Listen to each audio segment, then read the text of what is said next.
Part 6. Farewell. They met in the hotel lobby 2 hours later. Sarah was dressed in a light white dress, her hair loose, a faint smile on her lips. She looked 10 years younger than on the day they first met. Leaving? Alex asked, seeing the suitcase beside her. Yes. Time to go home. So much to do there. She hesitated. The lawyer's already preparing the papers. I want this over quickly. Will he fight it? Let him try. Steel notes appeared in her voice. I have character now. You awakened it in me. I only helped you find it, Alex corrected. It was always there. Sarah stepped closer and took his hand. Thank you, Alex. For everything. For listening. For not giving advice when I wanted it. For being there. That's my job, he repeated, but this time it sounded unconvincing even to him. No, Sarah said. It's more than a job. I told you, your eyes are sad. You save others, but haven't saved yourself. Find someone who will save you, Alex. You deserve it. She kissed him on the cheek and headed to the exit. At the door, she turned, smiled, and waved. Alex watched her go and thought she was right. He saves others, but himself. He doesn't even know what he wants. Money, yes. Freedom, yes. But meaning, no. Maybe it's time to change something. He returned to his room, pulled out his laptop, and opened the encrypted diary. Entry in electronic diary, notes of a manipulator. Entry No. 2. Operation Rescuer, though there was no operation. The third story happened to me when I least expected it. I wasn't looking for a client. I wasn't building a legend. I was just relaxing. And suddenly, a woman with eyes full of pain, and a husband who disappeared.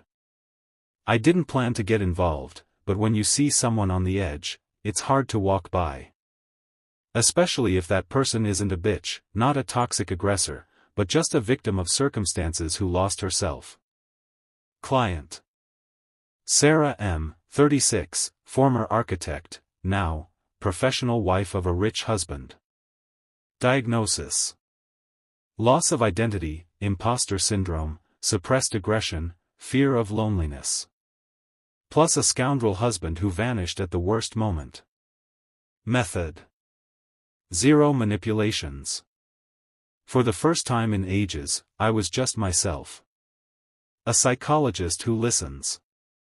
A person who doesn't judge, who's there. I didn't try to change her, didn't build clever schemes, didn't use any techniques. I just was. And it worked. She found herself on her own. Without my hints, without role-playing, without provocations. Simply because someone gave her space to be herself. Climax. Appearance of Mistress Amanda and her husband Reed. This triangle exposed all the lies the marriage was built on. She saw the truth, and didn't fall apart. On the contrary, she pulled herself together. Finale. Husband found. Alive, healthy, lost money in a casino. Coward, not villain. Sarah met the news not with tears, but icy calm and a decision to file for divorce. She saved herself. I just held the mirror. Fee. 0, but she gave me something valuable, a mirror in return. Your eyes are sad. You save others, but haven't saved yourself. Main lesson of this operation. Sometimes the best help is not to interfere.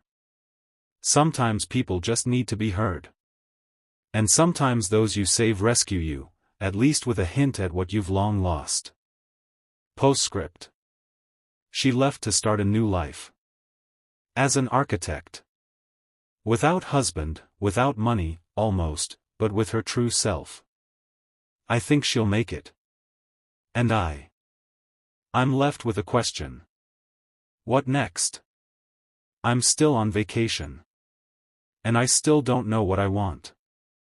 But now at least I know what I don't want, to be an eternal rescuer who can't rescue himself.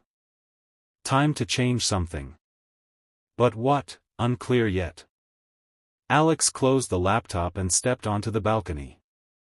The ocean roared below, palms rustled, light music played somewhere. Life went on. He pulled out his phone and dialed Jessica. Jessica? It's Alex. You still at the hotel? Until tomorrow, she replied. What is it? Want to have dinner tonight? No investigations, no secrets. Just dinner. Is this how you start courting? She smirked. No, just. I think we both could use a normal conversation with a normal person. You've divorced 3 times, and I don't know what I want from life. Perfect time to talk about it over good wine. Jessica paused, then laughed. You know, Alex, you're strange. But nice. 7 o'clock, at the restaurant. Don't be late. I'll be on time, he promised. He set the phone aside and looked at the sunset. The orange sun slowly sank into the ocean, painting the sky in hundreds of shades. Find someone who will save you, Sarah had said. Maybe there's sense in that.